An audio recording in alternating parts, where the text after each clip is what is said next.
Good morning guys, welcome back to my YouTube channel. അപ്പം ഇന്ന് Tuesday. ഞാനിപ്പോൾ ഇത് ഷൂട്ട് ചെയ്യുന്ന സമയം അപ്രോക്സിമേറ്റ്ലി ഒരു 11:15 AM. ഇന്ന് ഞാൻ ലീവായിരുന്നു, അപ്പോൾ എനിക്കിന്ന് കുറച്ച് സമയം കിട്ടി. അപ്പം ഇന്നത്തെ വ്ളോഗിൻ്റെ കണ്ടൻറ്റ് എന്താണെന്ന് വെച്ചാൽ, ഇപ്പം ഞാനിപ്പോൾ സ്റ്റേ ചെയ്യുന്നത് ആന്ധ്രയിലാണ്, നസ്രാവുപേട്ട് എന്ന് പറഞ്ഞ പ്ലേസിലാണ്. ജോലിയുടെ കാര്യമായിട്ട് ഞാനിപ്പോൾ ഇവിടെയാണ് സെറ്റിൽ ചെയ്തിരിക്കുന്നത്. അപ്പോൾ നമ്മളുടെ ഇന്നത്തെ വ്ളോഗിൻ്റെ കണ്ടൻറ്റ് എന്ന് വെച്ചാൽ ഒരു മിനി ഈവനിങ് ആണ് നമ്മുടെ ഇന്നത്തെ വ്ളോഗിൻ്റെ കണ്ടൻറ്റ്. അത് എന്താണെന്ന് വെച്ചാൽ, നമ്മളുടെ കൂടെ ഇവിടെ നമ്മുടെ ഒരു റൂംമേറ്റ് ഉണ്ടായിരുന്നു. ആൾ ഇവിടുന്ന് മൂവായി പോവുകയാണ്. അപ്പോൾ പുള്ളിക്കാരുടെ കൂടെയുള്ളൊരു ലാസ്റ്റ് ഈവനിങ് ആണ് നമ്മളിന്ന് സെറ്റ് ചെയ്യുന്നത്. അപ്പോൾ കണ്ടിട്ട് ഇഷ്ടപ്പെട്ടെങ്കിൽ സബ്സ്ക്രൈബ് ചെയ്യുക, ലൈക്ക് ചെയ്യുക, കമൻറ്റ് ചെയ്യുക, ഷെയർ ചെയ്യുക. ഓക്കെ, കൂട്ടിയോ വീഡിയോ. അങ്ങനെ നമ്മൾ സ്കൂളിൻ്റെ ഫ്രണ്ടിൽ നിന്ന് കയറി ഒരു ഓട്ടോ കിട്ടിയായിരുന്നു. നമ്മളതിൽ 4 പേരുടെ ഞാനിവിടെ കുട്ടി 5 പേരുടെ വലിഞ്ഞ് കയറിയിട്ടുണ്ട്. വലിഞ്ഞ് കയറി പുള്ളി എന്തൊക്കെയോ തെലുങ്കിൽ ചോദിക്കുന്നു. നമുക്കൊരു തേങ്ങാക്കൊലയെ മനസ്സിലായില്ല.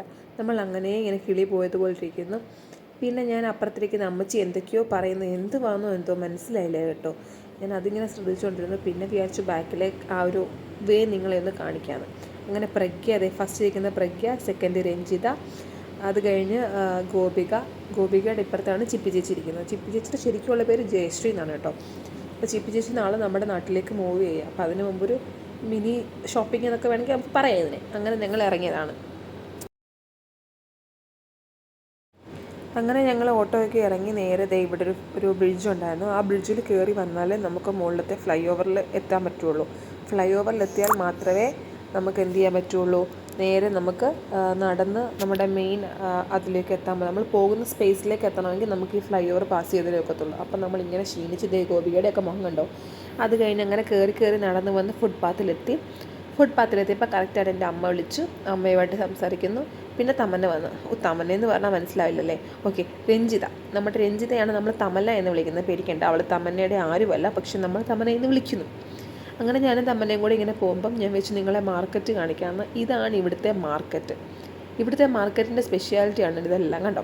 ഓവർ ബ്രിഡ്ജിനടിയിലാണ് ഇവിടെ മാർക്കറ്റ് വരുന്നത്. എന്ത് സാധനവും ഇവിടുത്തെ മാർക്കറ്റിൽ കിട്ടും. ഭയങ്കര ചീപ്പ് റേറ്റാണ്. അതിനിടയ്ക്കൂടെ അവൾ താറ്റ വരുന്നത് കണ്ടു. എന്തിനാണോ എന്തോ. പ്രഗ്യ മധ്യപ്രദേശിലുള്ള കുട്ടിയാട്ടോ. പ്രഗ്യയ്ക്ക് ഹിന്ദി മാത്രമേ എടുത്തുള്ളൂ. ഞങ്ങളോട് മലയാളം പറയും, അവൾ ഞങ്ങളോട് ഹിന്ദി പറയും. അങ്ങനെയാണ് ഞങ്ങൾ കമ്മ്യൂണിക്കേറ്റ് ചെയ്യുന്നത്. അങ്ങനെ ഞങ്ങൾ മാർക്കറ്റിൻ്റെ മുകളിലൂടെ ഇങ്ങനെ നടന്ന് പൊയ്ക്കൊണ്ടിരിക്കുകയാണ്. നമ്മുടെ നാട്ടിലെ അരിയൊക്കെ ഇവിടെ കിട്ടും. ഉപ്പിടി ബിയ എന്നാണ് ഇവിടുത്തെ നമ്മുടെ നാട്ടിലെ അരിയുടെ പേര്. ഞങ്ങളൊരു വട്ടം ഒരു ഷോപ്പിൽ കയറിയപ്പോൾ മലയാളികളായിരുന്നു ഇവിടെ. അങ്ങനെ അവരോട് നമ്മൾ ചോദിച്ചപ്പോൾ നമ്മളോട് പറഞ്ഞു തന്നതാണ്. അവർ ഇവിടെ കടകളിൽ ചെന്നിട്ട് ഉപ്പിടി ബിയ എന്ന് ചോദിച്ചാൽ നമ്മുടെ അരി തരുമെന്ന്. പിന്നെ അതേണ്ട ഈ കാഴ്ച മുല്ലപ്പൂ ഫ്രൂട്ട്സ്, അതൊക്കെ ഇവിടെ കോമൺ ആണ്. എല്ലാ റോഡുകളിലും ഇവിടെ ഒരു സ്റ്റാച്യൂസ് കാണാം.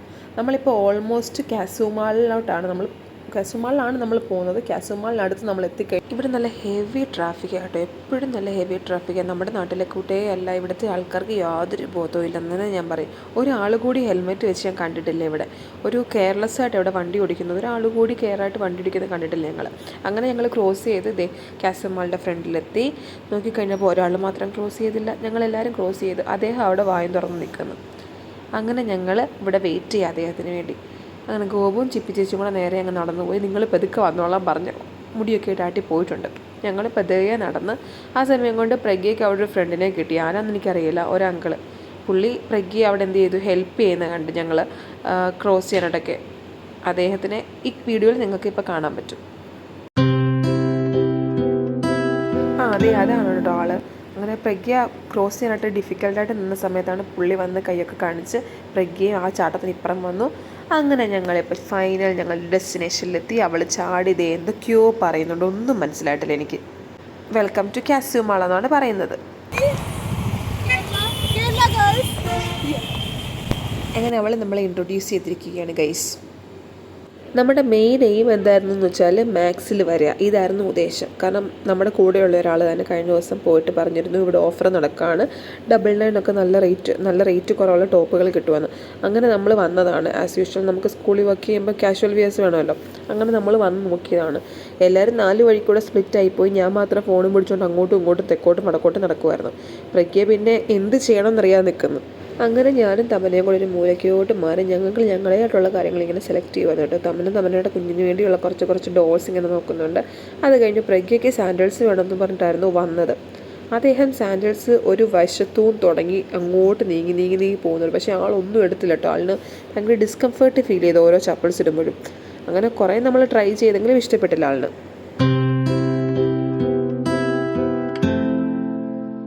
അദ്ദേഹം ചപ്പലം നോക്കുന്ന സമയം കൊണ്ട് ഞാൻ 2 ടീഷർട്ടൊക്കെ കൈ തൂക്കിയെടുത്ത് നടക്കുന്നുണ്ട്. അങ്ങനെ എന്തൊക്കെയോ ഞാനൊരു കവറിനകത്ത് എടുത്തിട്ട് അത് കഴിഞ്ഞ് നോക്കിയപ്പോൾ ഗോപു അവരുടെ ചേച്ചിക്ക് വേണ്ട സാധനങ്ങളൊക്കെ വീഡിയോ കോളിൽ കൂടെ വിളിച്ചു ചോദിക്കുന്നു.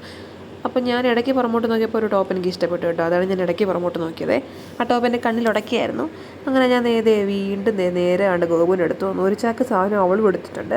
പിന്നെ ഗോപു ചേച്ചിയെ വിളിച്ച് കാണിക്കുക എന്താ വേണ്ടത് ഏതാ വേണ്ടത് എന്നുള്ളത്. കാരണം ഈ ഒരു റേറ്റിനൊക്കെ ഇത് ഭയങ്കര അഫോർഡബിൾ ആട്ടോ. നമ്മൾ ചപ്പലിൻ്റെ സൈഡിൽ നിന്ന് മാറി വീണ്ടും ഇവിടോട്ട് വന്നിട്ടുണ്ട്. ഇതൊരു ഒന്നൊന്നര ഷോപ്പിംഗ് ആയിരുന്നു. പ്രഗ്യയുടെ അത്രയും സാധനവും നമ്മുടെ എല്ലാം കൂടി ഇത്രയും സാധനം നമ്മൾ 2 കവറിലാക്കി പാക്ക് ചെയ്ത് മേടിച്ചിട്ടുണ്ട്. അങ്ങനെ ഞങ്ങൾ സാറ്റിസ്ഫൈഡ് ആയിട്ട് മാക്സിൽ നിന്ന് ഇറങ്ങിക്കഴിഞ്ഞപ്പോൾ അടുത്ത ഒരു സ്റ്റോർ അവിടെ കണ്ടു. യൂസ്റ്റാ നിങ്ങൾക്ക് നേരെ കാണാം. നമ്മൾ പക്ഷേ യൂസ്റ്റായിൽ കയറിയില്ല. നേരെ നമ്മൾ എങ്ങോട്ടാണ് കയറിയത്? ഫാഷൻ സിറ്റിയിലേക്കാണ് കയറുന്നത്. ഇനിയുള്ള കാഴ്ചകളിൽ ഫാഷൻ സിറ്റി ചെന്നിട്ട് കാണിച്ചു തരാം. സ്റ്റോറിൻ്റെ മുമ്പിൽ വെച്ച് തന്നെ ഞങ്ങളുടെ ഈ കണ്ണുകളിലേക്ക് ആ ഡ്രസ്സ് ഉടക്കിയിരുന്നു. അങ്ങനെ ആദ്യം വന്ന് അവളത് പൊക്കി നോക്കി. പക്ഷേ അത് ഇച്ചിരി കോസ്റ്റ്ലി ആയിരുന്നു. അതുകൊണ്ട് ഞങ്ങൾ അതേപോലെ തത്തു വെച്ചു. യൂസ്ഡ് ഇവിടെ നമ്മുടെ മാക്സിലെ കമ്പയർ ചെയ്ത് നോക്കുമ്പം സിറ്റി ഫാഷൻസിലും നല്ല കളക്ഷൻസ് ഉണ്ടായിരുന്നു കേട്ടോ. അത്യാവശ്യം നല്ല ഡിസ്കൗണ്ടും ഒക്കെ ഉണ്ടായിരുന്നു. നമ്മൾ അവിടെ നിന്ന് തന്നെ നമ്മൾ കുറേ ഞാനും ഗോപും കൂടെ ഓരോ ടീഷർട്ടൊക്കെ നോക്കി.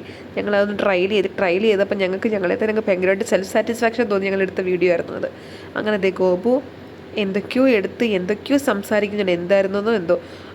എനിക്ക് തോന്നുന്നു ഗൂഗിൾ പേയുടെ കാര്യം എന്തോ ആയിരുന്നു. നമ്മൾ ജീൻസ് എന്തോ എടുത്തായിരുന്നു കേട്ടോ. 3 ജീൻസ്, ഒരു ജീൻസിന് 269 rupees വെച്ചിട്ട് നമ്മൾ 3 എടുത്തായിരുന്നു 3 പേർക്ക്. അങ്ങനെ നമ്മളുടെ സിറ്റി ഫാഷൻസിലെ ഷോപ്പിംഗ് കഴിഞ്ഞ് നമ്മൾ ഇറങ്ങിയപ്പോഴായിരുന്നു വീണ്ടും പ്രഗ്യയ്ക്ക് ആ ടീഷർട്ട് വേണമെന്ന് പറഞ്ഞു. പക്ഷെ ഞങ്ങൾ സമ്മതിച്ചില്ല. അവിടെ വെച്ചിട്ട് വരാൻ പറഞ്ഞു. അവസാനം അദ്ദേഹം അവിടെ അടിച്ച് കീറി വെച്ചിട്ട് നമ്മുടെ കൂടെ വന്നിട്ടുണ്ട്. എല്ലാ പർച്ചേസിങ്ങും കഴിഞ്ഞിട്ടും ഗോപു എന്തിനകത്തോട്ട് കയറിപ്പോയെന്ന് മാത്രം ഞങ്ങൾക്ക് ഇതുവരെ മനസ്സിലായില്ല. വലിച്ചിറത്തി വെളിയിൽ കൊണ്ടുവന്നിട്ടുണ്ട് ഞങ്ങൾ. എന്നിട്ട് ഞങ്ങളുടെ ഷോപ്പിംഗ് എല്ലാം കഴിഞ്ഞ് ഞങ്ങളിനി നേരെ പുറത്തേക്ക് ഇറങ്ങുമ്പോൾ ഒരു പ്രശ്നം എന്ന് വെച്ചാൽ ഓൾമോസ്റ്റ് അപ്പോഴത്തേക്കും ഒരു രാത്രി ഒരു 7:30 ആയിരുന്നു. ആ 7:30 സമയത്ത് നമ്മളിനി ഇവിടുന്ന് ബസ് സ്റ്റാൻഡിൽ ചെന്ന് ഹോസ്റ്റലിലൊക്കെ ചെല്ലുമ്പോഴത്തേക്ക് ഫുഡ് തീരുമെന്ന് ഞങ്ങൾ ഗണിച്ചറിഞ്ഞത് കൊണ്ട് ഞങ്ങൾ എന്ത് ചെയ്തെന്ന് വെച്ചാൽ ഇവിടെ നേരെ ഒരു ബിലാൽ ബിരിയാണി റെസ്റ്റോറൻറ്റ് പോയിട്ടുണ്ട്. നമ്മൾ നേരെ അങ്ങോട്ടങ്ങ് വിട്ട് ഒരു ഓട്ടോയൊക്കെ വിളിച്ച് അങ്ങോട്ട് വിട്ട്. അപ്പം പ്രഗ്യ ഇതേപോലെ നോർത്ത് ഇന്ത്യൻ ആയതുകൊണ്ട് തന്നെ പുള്ളിക്കാരി ഒരു വ്രതത്തിലായിരുന്നു. അപ്പം നോൺ വെജ് കഴിക്കില്ല, വെജ് വേണം. പുള്ളിക്കാരി അപ്പുറത്തൊരു ബിലാലിൻ്റെ തന്നെ വേറൊരു റെസ്റ്റോറൻ്റ് ഉണ്ട്. അവിടെ കയറി നൂഡിൽസും ഞങ്ങൾ ബിരിയാണിയും കഴിച്ചു. അപ്പം ഇപ്പം നടക്കാൻ പോകുന്നത് എന്താണെന്ന് വെച്ചാൽ നമ്മൾ ഓട്ടോയിൽ കയറി യാത്ര ചെയ്യുവാണല്ലോ. ആ സമയത്ത് നമുക്ക് ടപ്പേന്ന് പറഞ്ഞൊരു സൗണ്ട് കേൾക്കാം. അപ്പം നിങ്ങൾ വിചാരിക്കും വണ്ടി ഇടിച്ചതാണെന്ന്. അതെ, വണ്ടി ഇടിച്ചതാണ്. നടന്നു കഴിഞ്ഞിരിക്കുന്നു. വണ്ടി ഇടിച്ചതായിരുന്നു. ഇവിടുത്തെ ആൾക്കാർ ഇച്ചിരി കെയർലെസ്സാണെന്ന് ഞാൻ പറഞ്ഞിരുന്നല്ലോ നേരത്തെ. ഒരു 2 വീലറിൽ ഒരു ചേട്ടൻ കൊണ്ടുവന്ന് ഞാനിരുന്ന സൈഡിൽ തന്നെ കൊണ്ടുവന്നൊരു ഒറ്റ ഇടിയാൻ കൊടുത്തു. ഞാൻ വിചാരിച്ചു ഞാൻ തീർന്നെന്ന്. പക്ഷേ കുഴപ്പമില്ലായിരുന്നു. അങ്ങനെ നമ്മൾ ഇറങ്ങി ബിലാലിൽ എത്തി. അങ്ങനെ തമ്മനെ ഞാനിവിടെ ബിരിയാണി ഓർഡർ ചെയ്തു. നല്ല ഫ്രൈഡ് ക്രിസ്പി ചിക്കൻ ഫ്രൈ ഉള്ള ബിരിയാണി ആയിരുന്നു കേട്ടോ. നല്ല അടിപൊളി ബിരിയാണി. ഞാൻ എൻ്റെ ലൈഫിൽ ഇത്രയും നല്ലൊരു ബിരിയാണി പുറത്തുനിന്ന് കഴിച്ചിട്ടില്ല. നല്ല ക്വാണ്ടിറ്റി ഉണ്ടായിരുന്നു. ഒരു ബിരിയാണി പറഞ്ഞപ്പോൾ തന്നെ ഞങ്ങൾക്ക് 2 പേർക്കും ഇത് അധികമായിരുന്നു. പിന്നെ എൻ്റെ സൈഡ് ഡിഷസാണ് ഈ കാണുന്നില്ല കേട്ടോ. മോരല്ല സാലഡാണ്. അങ്ങനെ നമ്മൾ ബിരിയാണി കഴിക്കുന്ന സമയം കൊണ്ട് ചിക്കൻ ചേച്ചി ഗോപിയും കൂടി ഓരോ ചിക്കൻ ഷവർമ്മ ഓർഡർ ചെയ്തിട്ടുണ്ടായിരുന്നു. അവരുടെ ഷവർമ്മ വന്ന് പകുതി വേണം കഴിച്ച് കഴിഞ്ഞപ്പോഴാണ് ഞാൻ വീഡിയോ എടുക്കുന്ന കാര്യം ഓർത്തത്. അങ്ങനെ ഗോപു എന്ത് ചെയ്യണമെന്നറിയാതുള്ള തീറ്റിയിലായിരുന്നു പോകും. നേരെ ഞാൻ ചിക്കൻ ചേച്ചി എടുത്തിട്ട് അവർ നല്ല ഡീസൻ്റ് ആയിട്ടുണ്ട് കഴിക്കുന്നത്. അവർ കഴിക്കണമെന്നുണ്ട്. പിന്നെ ക്യാമറയിൽ വരുമല്ലോ എന്ന് വെച്ചിട്ട് പിന്നെ കഴിച്ച്. അങ്ങനെ നേരെ നൂഡിൽസ് കഴിക്കുന്നു.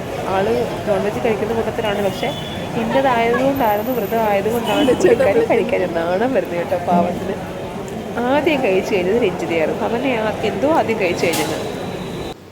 അങ്ങനെ നമ്മൾ ഫുഡ് കഴിച്ചു കഴിഞ്ഞപ്പോൾ സോനൽ മാമിനെയും അതേപോലെ ശശ്മിത മാമിനെയും കണ്ടിരുന്നു. ഇതാണ് സോനൽ മാം നമ്മുടെ മ്യൂസിക് ടീച്ചറാണ് കേട്ടോ.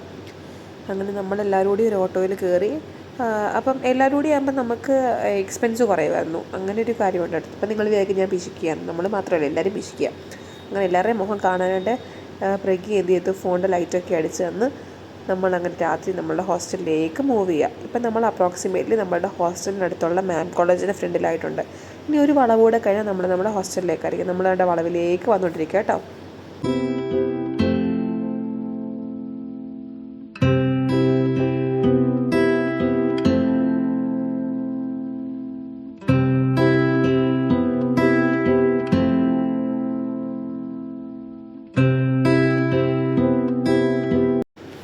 അപ്പം നമ്മൾ നമ്മുടെ ഹോസ്റ്റലിൻ്റെ ഫ്രണ്ടിൽ എത്തിക്കഴിഞ്ഞു ഗൈസ്.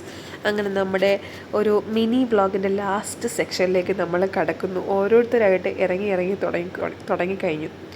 ഇനി നമുക്കുള്ളൊരു ലാസ്റ്റ് എന്താണെന്ന് വെച്ചാൽ ഈ ഓട്ടോയുടെ ഡെലിവറി കാശ് കൊടുക്കുക. അപ്പം നിങ്ങൾക്കപ്പോൾ അവിടെ കാണാൻ ഒരു ബോയ് നിൽക്കുന്നത് നമ്മുടെ സ്കൂളിലെ 10th പയ്യനാണ്. നമ്മൾ താമസിക്കുന്നത് ബോയ്സ് ഹോസ്റ്റലിലാണ് കേട്ടോ. ബോയ്സിൽ, അതായത് കുട്ടികളുടെ ബോയ്സ് ഹോസ്റ്റലിലാണ് നമ്മൾ താമസിക്കുന്നത്. അങ്ങനെ അതേ സോണൽ ബില്ല് പേ ചെയ്യായിരുന്നു. സോണൽ എന്തൊക്കെയോ ഹിന്ദിയിൽ ചോദിക്കുന്നുണ്ട്. എന്താണെന്നാണോ എന്തുമായി കാണിക്കുന്നതാണോ എന്തോ. വ്ളോഗാണെന്ന് ആളിനും മനസ്സിലായി കേട്ടോ. അതാണ് ഈ ഒരു ത്വര കാണിക്കുന്നത് കൂടുതലും.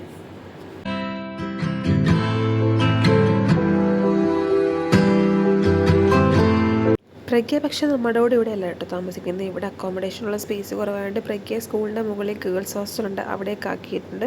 അങ്ങനെ പ്രഗ്യ നമ്മളോട് ബൈ ഒക്കെ പറഞ്ഞു പോകുന്നു. നമ്മളും പതിയെ IDPS ഒന്ന് സൂം ചെയ്ത് കാണിക്കാൻ ഞാൻ ശ്രമിക്കുന്നുണ്ടായിരുന്നു. പക്ഷേ ബ്രൈറ്റ്നസ് കൊണ്ട് കാണാൻ പറ്റില്ല ഗൈസ്. അങ്ങനെ ഞാൻ വീണ്ടും ബ്രൈറ്റ്നസ് ഒക്കെ കുറച്ച് IDPS കുറച്ച് ക്ലിയർ ആക്കാമെന്ന് വെച്ച് അങ്ങനെ IDPS ക്ലിയർ ആക്കിയിട്ട് കഴിഞ്ഞ് അപ്പം നമ്മളിപ്പോൾ ഹോസ്റ്റലിലേക്ക് പോവുകയാണ്.